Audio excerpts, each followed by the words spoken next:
Баршаңызға қайырлы күн достар. Бүгін қытырлақ капуста салатын жасаймыз. Құрамы қарапайым заттардан тұрады. Жегенде осылай қытырлап тәбетті ашады.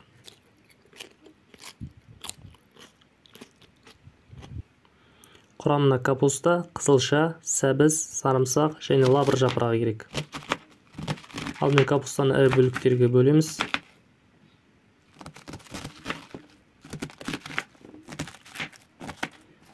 Қызылшаны соломка қылып тураймыз.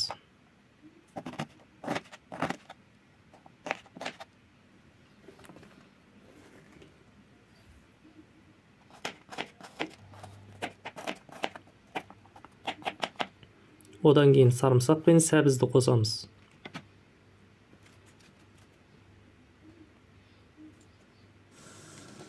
Енді сиробын дайындаймыз. Ол үшін қайнаған суға қант, тұз, сұйық май, уксус, лавр жапырағы мен қара бұрыш салып 5 минут қайнатамыз. Дайын сиропты салатқа құямыз.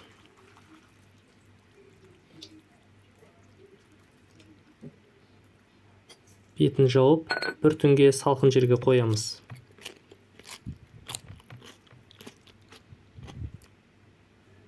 Міне достар, салатымыз дайын. Осылай қытырлап тұрады. Ас болсын.